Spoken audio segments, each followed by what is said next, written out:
I never thought I'd be the kind of person to write one of these posts, but here I am, still staring at the empty spot where my Christmas bonus should have been. $7,500. That was the number printed in the HR memo back in October. A performance recognition bonus.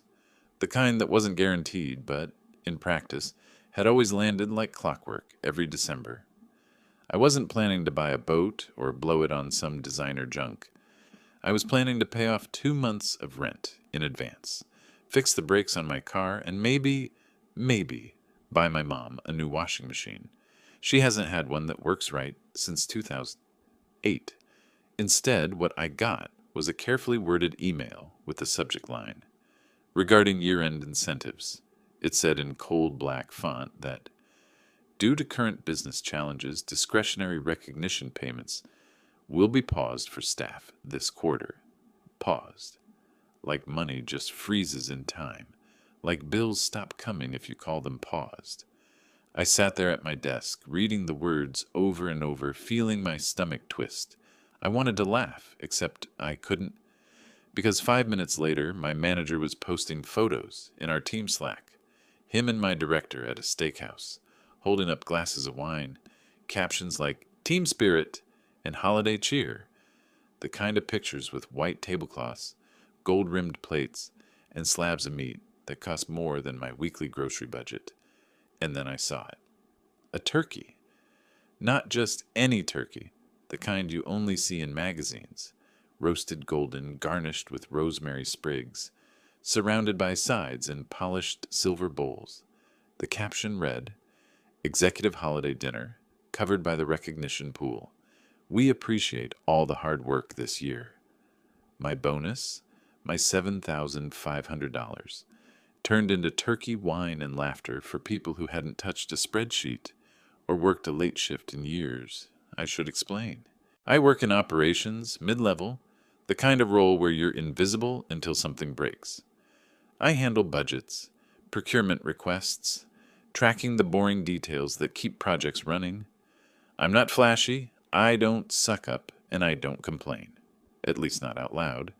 But I know where the numbers live. I know the cost centers, the project codes, the difference between a travel expense and a recognition payout.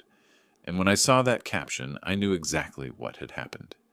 The recognition pool isn't magic money. It's a line item, a specific pot carved out for employee bonuses. For our bonuses. Mine, yours, the people who actually do the work. Watching them carve up my bonus like it was stuffing at their holiday table. I can't describe the mix of rage and disbelief. Here's the kicker. They didn't even try to hide it. That steakhouse receipt went through our procurement system under the same cost center code as the bonuses, the same pool. I know because I watched it hit the ledger. A neat little entry. Holiday Experience Catering, 12th up 138 or 72s. I remember sitting there blinking at the screen, trying to decide if I was crazy. Maybe I misread the policy. Maybe recognition pool meant something different this year. But no. I checked the guidelines. I checked the damn handbook. Recognition pool, discretionary staff bonuses. Period. That's when something inside me broke. Not loudly, not in anger, just quietly. Like a piece of me had been taken, replaced with something colder. I looked around the office, the fake poinsettias, the blinking LED tree in the corner, the smell of reheated cider from the break room, and I thought, fine, if this is how they want to play it, then let's play. I wasn't going to shout, I wasn't going to beg, but I was going to make sure every single cent of that turkey money was accounted for. If you've never worked in corporate operations, let me paint the picture for you. Budgets aren't just giant buckets of cash people dip into. They're lines on a chart. Codes, subcodes, nested categories buried in procurement systems that look like they were designed in 1997 and never updated. Every employee bonus in my company comes from a single cost center with the warm and fuzzy name, Q4 Recognition Pool. It sounds generous, doesn't it? Like a holiday fund Santa dips into before he slides down the chimney. But it's just accounting jargon, one pot of money. And this year I watched it vanish in real time. First red flag, a procurement request labeled Holiday Experience Catering. Normally, catering gets logged under event operations or executive entertainment. That's what I expected. But when I pulled up the entry, the cost center code matched the one tied to bonuses. At first, I thought it had to be a mistake. Maybe someone clicked the wrong drop-down menu. It happens. Except the comments field told another story. It read, Executive Morale Recognition. Recognition. There was that word again. They'd found a way to twist the language of employee appreciation into a free dinner for themselves. And it didn't stop there. I started digging.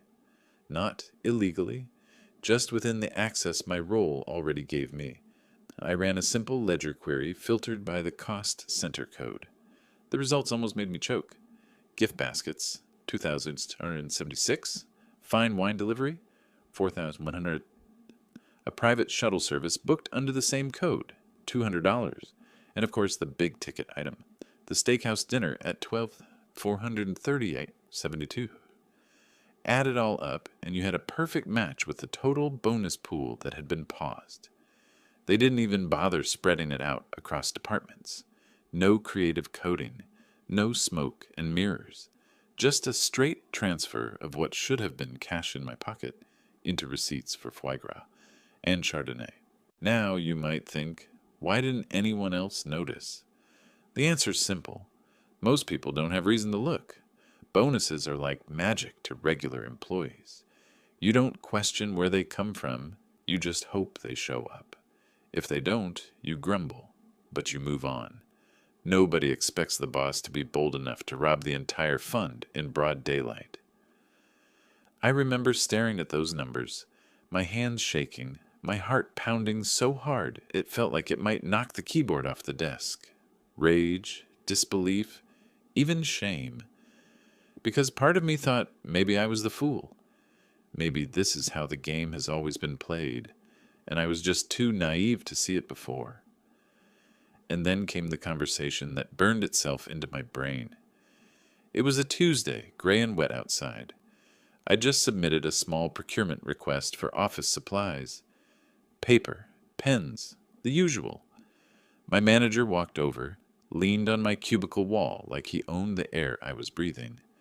You saw the memo about bonuses, right? His voice was casual, but his eyes were sharp.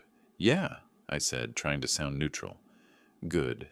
Just so you understand, bonuses are a privilege, not a right. He smiled, the kind of smile that doesn't touch the eyes.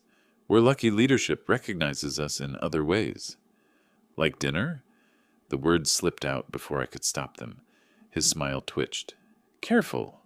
That kind of talk makes you sound ungrateful. Ungrateful. That was the word he used, as if I should thank him for eating my rent money. The team felt it too. You could see it in the way people typed angrily in Slack, sharing memes about turkey season, or how conversations went quiet whenever management walked by. No one wanted to be the first to speak up, but the tension was heavy, suffocating. That same afternoon, he forwarded me a report to sign off on, a Q4 recognition expense summary. I opened it, and there it was. The same dinner, the same wine, the same catering, all packaged neatly as staff morale expenditures. My name was supposed to be at the bottom, validating it. I stared at the blinking cursor on the approval line. My whole body wanted to click reject. My finger hovered over the mouse, but I didn't. Not yet. I knew better than to fight head-on without leverage. Instead, I closed the report, smiled at my manager, and told him I'd get to it later. But in my head, the plan was already forming. If they wanted to funnel my bonus into turkey and champagne, fine. I was going to make damn sure the trail they left behind was so obvious, so undeniable that not even the most jaded auditor could ignore it. By the time the second week of December rolled around, the air in the office was thick enough to choke on. The blinking Christmas lights strung around the cubicles looked less festive and more mocking. The little dollar store garland drooping above the HR desk felt like an insult. Everyone knew the bonuses had been canceled. Everyone had seen the Instagram photos of my boss and manager carving up that turkey. Nobody said it outright, but the resentment was buzzing. Electric, always just below the surface. You could hear it in the silence of the break room, the way people didn't laugh as easily, the way Slack threads devolved into bitter memes. And then came the conversation that pushed me from frustrated to furious. My manager summoned me into one of those tiny glass conference rooms that pretended to be open but really felt like interrogation boxes. He slid a folder across the table. Inside, the Q4 recognition expense report. The same one I'd already seen. The same one that rebranded wine bottles and a golden brown turkey as employee morale. "I need your sign-off," he said, like it was nothing. I looked at the line where my name was typed in block letters. My signature was supposed to validate the entire scam. "I'm not comfortable approving this," I said slowly. His eyebrows shot up. He leaned back in his chair, crossed his arms. "Not comfortable?" "This isn't recognition spending," I said, keeping my voice as steady as I could. "This is catering and travel. And stop." His voice cut through mine like a blade. He leaned forward again, eyes narrowed. "You're young. You don't understand how these things work. Bonuses are discretionary. Management can choose how to recognize staff. This," he tapped the report with his finger, "is recognition." I sat there, a pulse hammering in my throat. He wanted me to be the rubber stamp, the silent witness. "Look," he said, softening his tone, "I know you were expecting that bonus. We all were. But this is bigger picture. Team unity, leadership morale. You sign this, you're a team player. You don't." He let the sentence hang in the air, heavy and poisonous. I understood perfectly. That night, Slack was buzzing with passive-aggressive chatter. Someone dropped a meme of Scrooge McDuck swimming in gold coins, captioned, "Executive Dinner Recap." Another posted a gif of a turkey running across a road, tagged, "Escaping the bonus pool." We laughed, but the laughter was sharp, bitter, laced with anger we couldn't voice out loud. And then, in the middle of that storm, my manager posted a photo of himself in a Santa hat, raising a glass of champagne with the caption, "Recognizing our team this holiday season." The comment section was a wasteland of fake cheer. "Thanks, boss." "So festive. Appreciate all you do." The kind of hollow praise people wrote when they were too scared not to. I stared at it for a long time, hands trembling over the keyboard. Every sarcastic reply I wanted to type burned on the tip of my tongue, but I swallowed it. I wasn't going to waste my fight in a Slack thread. Later that week, I overheard my boss in the hallway laughing with another director. "If they're smart, they'll take the message and move on. Gratitude is a choice." Gratitude. That word made my blood boil. Gratitude wasn't a choice when your rent depended on money they'd stolen for their own dinner. Gratitude wasn't a choice when you worked 12-hour days so someone else could clink glasses of Pinot Noir in your name. The pressure kept building. My manager dropped hints in meetings. "We need everyone aligned. No negativity this quarter." He lingered by my desk longer than usual, asking questions that sounded innocent but carried sharp edges. "You're on board with the recognition strategy, right?" I nodded, smiled, played the game. But inside, something solidified. I wasn't going to sign his report. I wasn't going to validate their theft. And I wasn't going to let this get buried under garlands and cheap office cider. I started making copies. Screenshots. Backups. Every invoice, every Slack message, every procurement entry that tied the turkey, the wine, the shuttle, and the gift baskets back to the recognition pool. I kept them in a private folder, one they couldn't touch. They thought I was naive. They thought I'd fold under pressure, but I was already planning my move. When you've been in operations long enough, you learn that paperwork isn't just paperwork. It's a trail, a fingerprint. Every purchase order, every approval, every tiny comment in a procurement system is like a breadcrumb. Most people don't bother to follow them. I do. By the time the office started its countdown to the executive holiday celebration, I already had a folder on my personal drive that could make a compliance officer salivate. screenshots of expense codes, invoices with the same budget number circled, Slack posts bragging about executive recognition dinners, even the smug little captions from my manager that tied it all together. But evidence alone wasn't enough. I needed something that forced eyes onto the right part of the ledger, something that would make the right people ask the right questions without me ever having to shout. That's where the idea of the bait came in. It started with a harmless request, a standard office purchase, the kind of thing that normally sails through without a hitch. Printer toner, extra paper, some basic supplies. But here's the key. I routed it through the exact same recognition pool code. Not because it belonged there, it didn't, but because the system required an additional compliance check whenever that code was used. In other words, if I submitted a request under that cost center, someone in finance operations had to see it, and if they saw it, they'd see all the other junk that had been charged there. When I dropped the request into the system, I added a note in the comments. Please confirm correct allocation to recognition pool. Policy indicates discretionary staff bonuses. Is this the right place for office supplies? I didn't accuse. I didn't point fingers. I just asked a question that made it impossible to ignore the mismatch. The reaction was immediate. Within an hour, my manager was at my desk, eyes blazing. Why did you code this under the recognition pool? He snapped. I looked up, feigning confusion. That's where the other holiday expenses went, right? I just wanted to be consistent. His jaw clenched so tight I thought his teeth might crack. Don't get clever. Fix it. I already submitted it, I said, letting my voice stay calm. Finance will have to approve the change.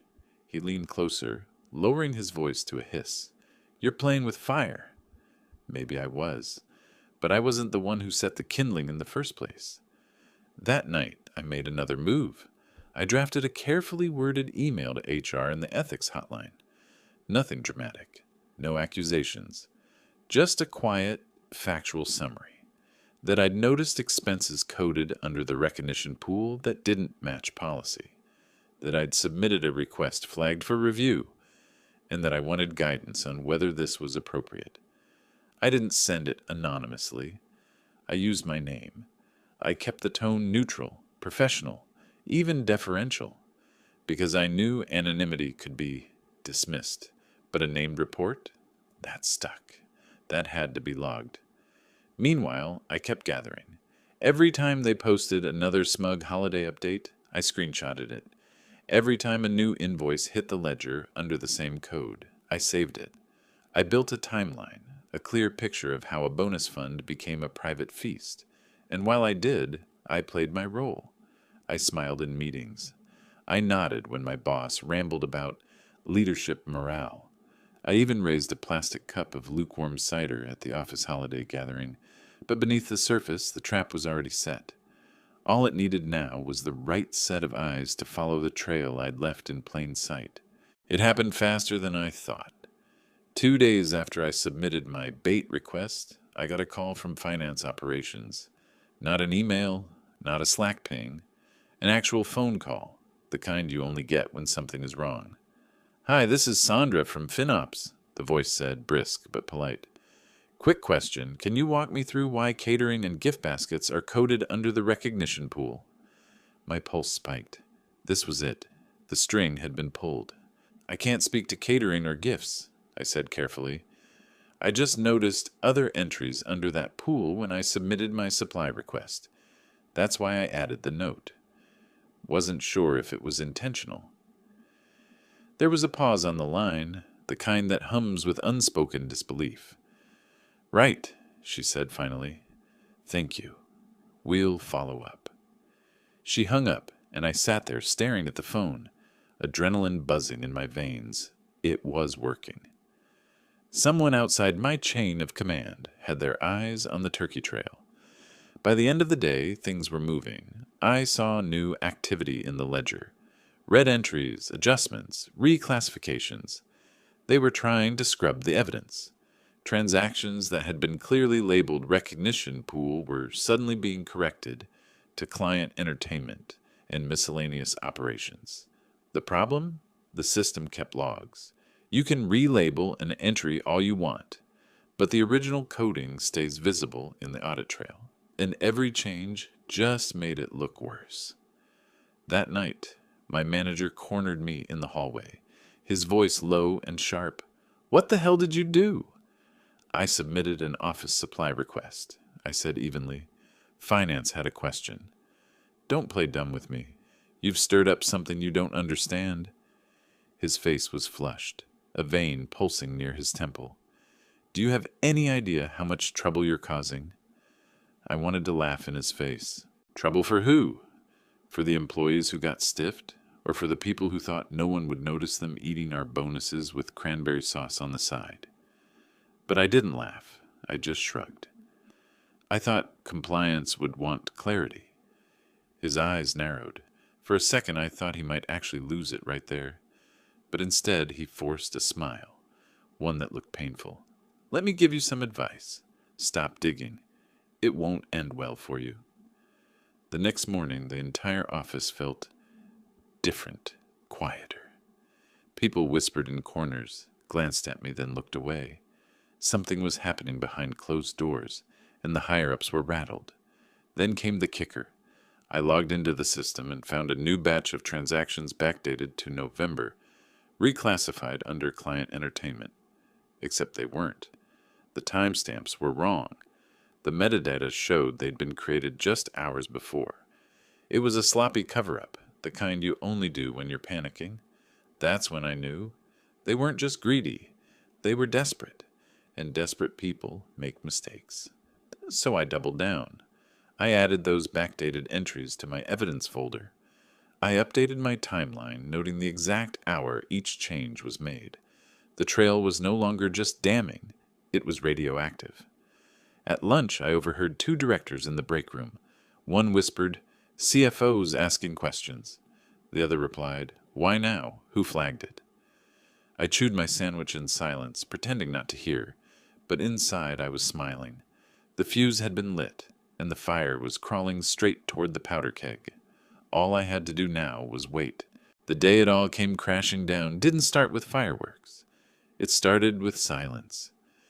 It was the morning of the executive holiday party, the one they had been bragging about for weeks. The office was half empty, people milling around in ugly sweaters, sipping bad cider, pretending to care about a raffle for wireless earbuds. But beneath the tinsel and fake cheer, you could feel it. Something heavy, like the air before a thunderstorm. At 10:12 a.m., the elevator doors opened and 3 people stepped out. Not employees, not vendors, compliance officers. You could spot them a mile away, dark suits, leather folders, no small talk. And trailing behind them was Sandra from Finance Operations, the one who'd called me about the recognition pool. The chatter in the office died instantly. Even the Christmas playlist sputtering from someone's desk speaker seemed to choke on itself. They didn't head for HR. They didn't head for IT. They walked straight toward my director's office. Within minutes, word spread like wildfire. Audit check. CFO's involved. Something about the recognition pool. People pretended to keep working, but eyes darted toward the glass conference room where my boss and manager now sat across from the suits, faces pale, hands fidgeting with pens and paper cups. I watched from my desk, every nerve buzzing. This was it. The trap had sprung. From where I sat, I could see my manager's posture shift from defensive to panicked. He gestured wildly at a stack of printouts.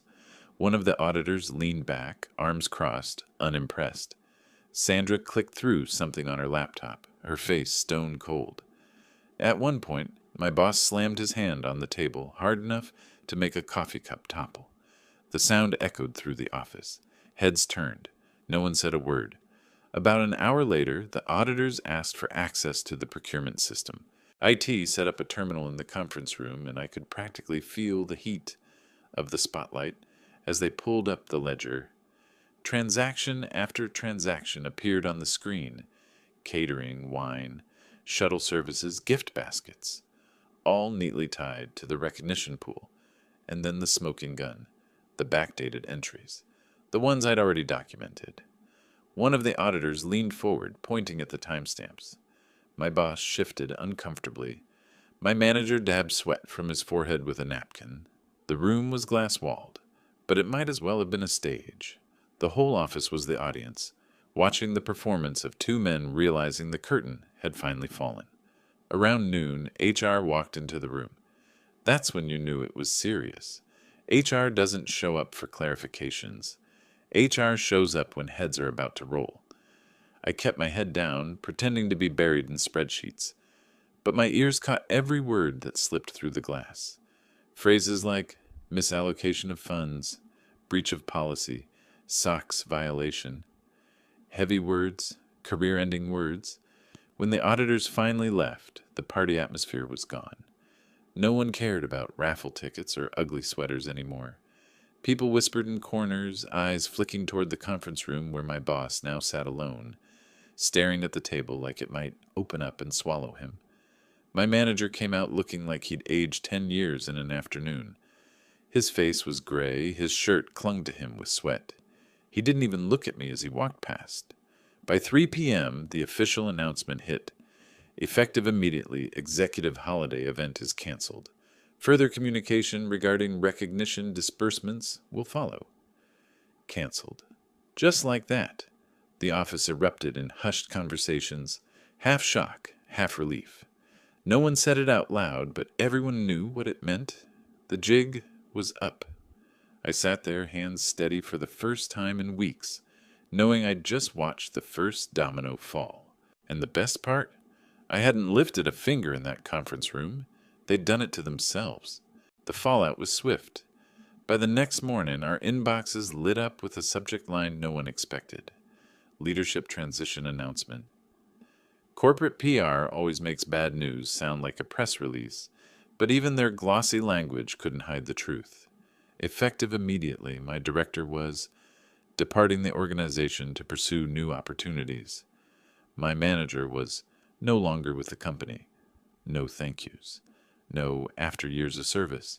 Just two names erased from the org chart overnight. The office buzzed like a hive that had just been shaken. People forwarded the email back and forth, adding reactions that ranged from shocked emojis to celebratory gifs. Slack threads blew up. Someone even dropped a turkey meme with the caption, "Guess it wasn't worth it after all."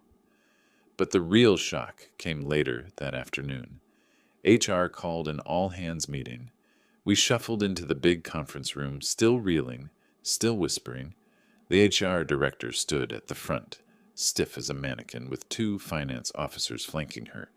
"First, let me say we regret the misallocation of funds this quarter," she began, voice tight but steady. "The company recognizes the importance of maintaining trust and integrity. As such, corrective actions are being taken." Then came the words I'll never forget. All impacted employees will receive full recognition payments, retroactive to December 1st. For a second, the room was dead silent. And then chaos. Gasps, cheers, nervous laughter. People looked at each other like we'd all just witnessed a miracle. Phones came out. Texts flew. Someone in the back muttered, "I can finally pay my damn heating bill." The HR director continued, "These payments will be distributed within 72 hours.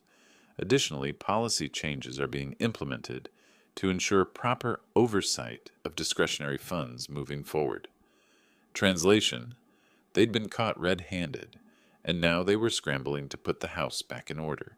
When I checked my payroll portal later that day, there it was, $5,100, scheduled for deposit. The same number I'd been promised, now glowing like a quiet victory. But here's the thing, it didn't feel like enough. Sure, the money mattered. God, did it matter. But the damage had been done. The trust was broken. The whole charade of leadership morale and executive recognition was exposed for what it really was. Theft dressed up as gratitude. That evening, the CFO called me into her office. She didn't waste time. "You had a hand in this, didn't you?" she asked. Not accusing, more like confirming something she already knew. I kept my expression neutral. I flagged a few inconsistencies. She studied me for a long moment, then nodded. Good work. You probably saved us a bigger scandal down the line. Then came the kicker. We'd like to offer you a retention bonus and a promotion, operations lead. It should have felt like vindication. The raise, the recognition, the pat on the back from someone who actually mattered. But all I could think about was the weeks of pressure, the fake smiles, the threats whispered in glass rooms. I smiled politely, thanked her, and told her I'd think about it. Because the truth was I already had an offer on the table, from one of our clients, no less. They'd seen my work, valued my integrity, and wanted me on their team. A clean slate. No turkeys, no stolen bonuses, no managers trying to gaslight me into silence. As I walked out of the CFO's office, the Christmas tree lights in the lobby flickered, reflecting off the glass doors. For the first time in weeks, I felt like I could breathe. The money was back. Justice had been served. But I wasn't sticking around to watch the same system try to rebuild itself. Sometimes winning isn't just getting even. Sometimes it's knowing when to walk away. I didn't go to the replacement holiday party. HR tried to salvage it with cookies, lukewarm cider, and a playlist of generic carols. But most people just wanted their checks and a quiet exit. The magic was gone. The illusion shattered. Instead, I spent that evening at home, sitting on the floor with my mom's new washing machine humming softly in the background. I'd used part of the restored bonus to buy it for her the same day the money hit my account. Listening to that machine churn was better than any Christmas carol I'd ever heard, but I wasn't done. Not quite. On the Monday after both my boss and manager had been escorted out, I placed an order. 1 turkey. Big, golden, oven-roasted, delivered chilled with all the trimmings. Rosemary stuffing, cranberry sauce. I had it shipped to my former director's home address, listed neatly in the procurement system he once abused so carelessly. The invoice marked personal expense, billed directly to his private account.